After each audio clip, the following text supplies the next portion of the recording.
इधर जब विभीषण राम के पास मिलने आते हैं तो सुग्रीव को भगवान राम समझाते हैं कि हमारे शरण में आया है, उसको हमें स्वीकार करना चाहिए, उसको हमें शरण देना चाहिए। और इसके बाद भगवान राम बोलते हैं, सरलता देखिए, राम को पाने की सरलता समझने जैसी है। रामचरितमानस में भगवान राम बोले हैं, कोटि विप्र बध लागहि जाहु, आए शरण तजहु नहीं ताहु, सन्मुख होय जीव मोहि जबहि, जन्म कोटि अघना सहि तबहि। ऐसा व्यक्ति जिसको कोटि ब्राह्मणों के वध का पाप लगा हो, अगर वो मेरे शरण में आ जाए तो मैं उसे नहीं छोड़ता। और सन्मुख होए, जब कोई जीव मुझे पाने के लिए चल पड़ता है तो उसके कोटि जन्म के पाप नष्ट हो जाते हैं। ये विभीषण कहीं से भी आया हो, लेकिन अब ये मेरे सन्मुख है, मेरा शरणागति है, शरणागति हो गया है, इसकी रक्षा करूंगा और मैं इसको बुलाऊंगा और इससे मैं मिलूंगा। जैसे ही कोई जीव, भगवान राम बोले, मेरे शरण में सब कुछ छोड़कर आता है, अपने गुनाहों की प्रायश्चित करता है, तभी उसके कई जन्मों के पाप नष्ट हो जाते हैं। सन्मुख होने मात्र से प्रायश्चित पूरा हुआ। अर्थात अध्यात्म की ओर अग्रसर होने पर पापी लोगों का भी मन निर्मल हो जाता है। हम किसी भी स्थिति पे रहें, हम अध्यात्म के तरफ चल पड़े तो हमारा मन निर्मल होता है। भगवान राम भक्त ये बोलते हैं, आप राम की ओर जैसे ही चलोगे आप 2 कदम, आपका मन निर्मल होना शुरू हो जाएगा। पापवंत कर सहज सुभाऊ, भजन मोर तिहि भाव न काऊ। भगवान राम बोल रहे हैं, पापियों को मेरा भजन अच्छा नहीं लगता, और जो पै दुष्ट हृदय सोई होई, मोरे सन्मुख आव की सोई। दुष्ट हृदय के लोग मेरे सामने आ ही नहीं सकते, ऐसा समझें मैं उसको मिलता ही नहीं। दुष्ट हृदय के लोगों को मेरा एहसास तक नहीं होता, वे मेरी प्रभुता को, मेरे रहस्य को, मेरी करुणा को, मेरे अपार चरित्र का वो एहसास तक नहीं कर सकते। भगवान, अब यहाँ से कुछ सोचने जैसी बात है। पाप से घिरे लोगों का मन निर्मल नहीं होता, तो अगर हम पाप से हटें तो हमारा मन निर्मल होगा। जहाँ तक हो सके, पाप अब परिभाषित करने की जरूरत नहीं है, देश काल रीत के हिसाब से जो पाप है उनको हमें कम करना चाहिए, या ग्रंथों में जो वर्जित पाप हैं उससे दूर रहे, हमारा मन निर्मल होगा। अब दुष्ट हृदय के लोगों का मन निर्मल नहीं होता, तो अपने मन को दुष्ट हृदय ना बनने दें तो हमारा मन निर्मल रहेगा। दुष्टता छोड़ो मन निर्मल होगा।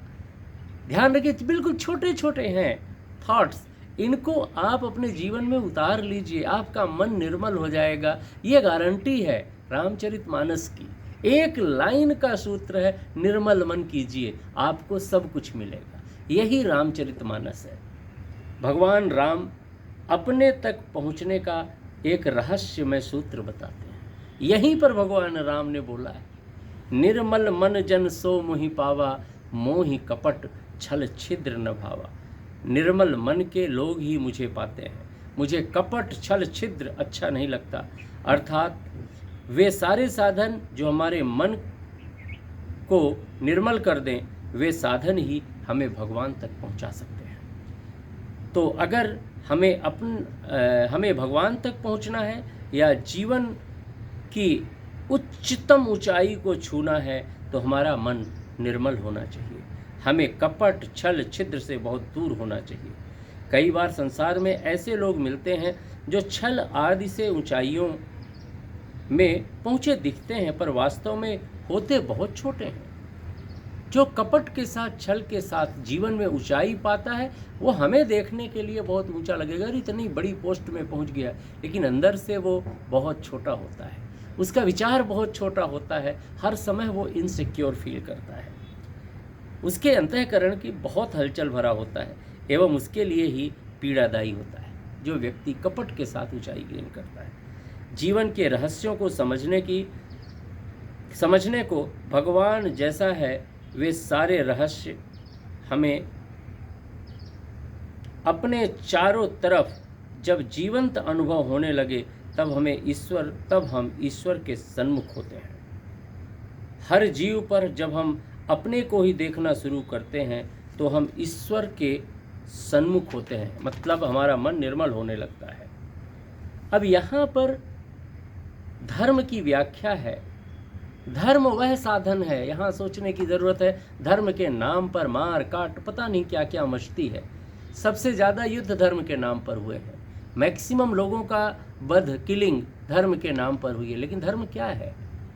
धर्म वह साधन है जो मानव मन को निर्मल कर जीवन को परिष्कृत करता है। वह साधन जो मानव मन को निर्मल कर परिष्कृत करता है, उसे धर्म बोलेंगे। मानव मन को निर्मलता कम करने के लिए जो चीज़ थॉट्स यूज होंगे, वो माफ़ कीजिएगा, वो धर्म नहीं है।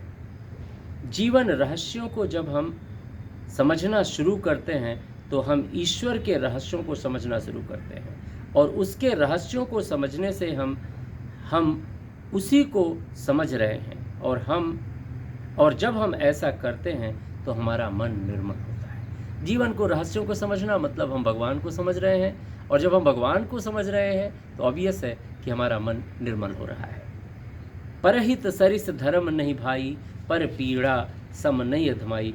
परहित पर जब हम लगे होते हैं तब हमारा मन निर्मल होता है। परोपकार करो, जितना हो सके परोपकार कीजिए, मन निर्मल होगा। भगवान राम विभीषण को अपने पास लाने की आज्ञा देते हैं, और वानर उन्हें अपने आगे कर ले आते हैं। भगवान राम को दूर से देखकर विभीषण मंत्रमुग्ध हो जाते हैं। नयन नीर, उनकी आंख में आंसू आ जाता है। नयन नीर पुलकित अति गाता, मन धर धीर कही मृदु बाता। नाथ दसानन करमय भ्राता, निश्चर वंश जन्म सुर त्राता। सहज पाप प्रिय, अब अगर रावण के बीच में हूँ, निशाचरों के बीच में अगर रह रहा हूँ तो पाप प्रिय हूँ। दैह तामस है, सहज पाप प्रिय तामस देहा जथा उलू कहीं तम पर नेहा। थोड़ी सुनना इस पर। जो पापी लोग होते हैं, जो पाप प्रिय होते हैं, जो तामसी लोग होते हैं, उनका मन निर्मल नहीं होता है। हमें पाप ना करें तो हमारा मन निर्मल होगा। थोड़ी सी तामसी प्रवृत्ति कम करें तो भी हमारा मन निर्मल होता है। श्रवण सुजस सुनियायो प्रभु भंजन भोभीर, त्राहि त्राहि आरति हरण शरण सुखद रघुवीर। ऐसा कहकर विभीषण भगवान के चरणों में दंडवत करते हैं, और श्री राम उसे हृदय से लगाकर अपने पास बैठाकर कुशलता पूछते हैं। विभीषण कैसे हो? हे लंकेश, क्या हाल चाल है? विभीषण कहते हैं, खल मंडली बसहु दिन राति, सखा धर्म निभाई कहीं भांति। खलों के बीच, खल नहीं, खल मंडली समूह, उनके बीच में रहता हूं तो धर्म का निर्वाह कैसे हो?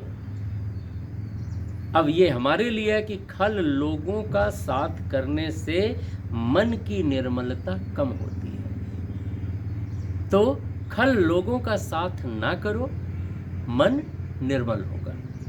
लेकिन उनकी खलता का एक विवेकपूर्ण विरोध किया जाए, मन की निर्मलता कई गुना बढ़ जाती है। अगर जो खल लोग हैं उनका भी एक लेवल पर आकर के विरोध किया जाए, तब भी मन की निर्मलता बढ़ती है। विभीषण कहता है, विधाता नरक दे दे पर दुखों के साथ रहने को मजबूर। दुष्टों के साथ नरक दे दे, लेकिन दुष्टों के साथ रहने पर मजबूर ना करे। मतलब सबसे बड़ा पाप जो विभीषण ने बताया ना, दंड, वो क्या है? नरक नहीं है। दुष्टों के साथ जीने के लिए अगर हमें मजबूर कर दिया जाए, उससे बड़ा दंड संसार का कुछ हो ही नहीं सकता। दुष्ट लोगों के साथ रहने पर व्यक्ति बार बार नरक को भोगता है। जैसे कोई गाली देकर, अब इस पे एक दृष्टांत है, जैसे कोई गाली देकर बात करता है, उसके साथ अगर आप खड़े हैं तो उसकी गाली देने के साथ मन में आपके भी वही गाली चलती है। ऐसे ही दुष्टों के साथ रहने पर मन रूप में दुष्टता चलती रहती है, जो नरकमय है। भगवान राम कहते हैं, विभीषण, तुम्हारे जैसे लोग मेरे अंदर ठीक उस तरह रहते हैं जैसे लोभी के अंदर धन। तुम्हारे जैसे संतों के लिए ही मैंने शरीर धारण किया है। जो सगुन उपासक परहित निरत नीत दृढ़ नेम, ते नर प्राण समान मम, जिनके द्विज पद प्रेम। जो लोग विद्वानों का सम्मान देते हैं उनका मन निर्मल होता है। जो लोग विद्वानों का संगत करते हैं उनका मन निर्मल होता है। जो लोग सगुण उपासक हैं, परहितवादी हैं, नीतिवान एवं अपने नियम के पक्के होते हैं, उनका मन निर्मल होता है। भगवान राम कहते हैं, विभीषण तुम्हारे अंदर सभी प्रकार के गुण हैं, अर्थात तुम्हारा मन निर्मल है, तभी तो तुम मुझे पा रहे हो। संकेत भगवान का यही है, इसीलिए तुम मुझे बहुत प्रिय हो। भगवान की वाणी सुनकर विभीषण भाव विवल होकर बोले, अब कृपालु निज भगत पावनी, देहु कृपा कर अनपायनी, भक्ति मन को निर्मल करती है। राम ने तथास्तु कहकर उसे लंका का राजा घोषित किया। सभी ओर जयकार होने लगती है। रावण क्रोध अनल निज श्वास समीर प्रचंड, जरत विभीषण राखेउ दीन्हु राज अखंड। जो संपत्ति शिव रावण नहीं, दीन दिए दस मात, सोई संपदा विभीषण नहीं, सकुच दीन रघुनाथ। निर्मल मन के लोगों की भगवान ऐसे रक्षा करते हैं और अपना बना लेते हैं एवं संपूर्ण वैभव से भर देते हैं। मतलब ये हुआ कि जब हमारा मन निर्मल होता है तो हम प्रभु की ओर अग्रसर होते हैं। अब हम दूसरी चीज पर चर्चा करें कि जब हमारा मन निर्मल हो और किसी उद्देश्य की प्राप्ति की तरफ हम चलते हैं तो प्रभु उसमें हमारी रक्षा भी करते हैं और हमें विजय भी दिलाते हैं, उद्देश्य प्राप्ति भी होती है। जय श्री राम। इसके आगे का दृष्टांत नेक्स्ट वीडियो।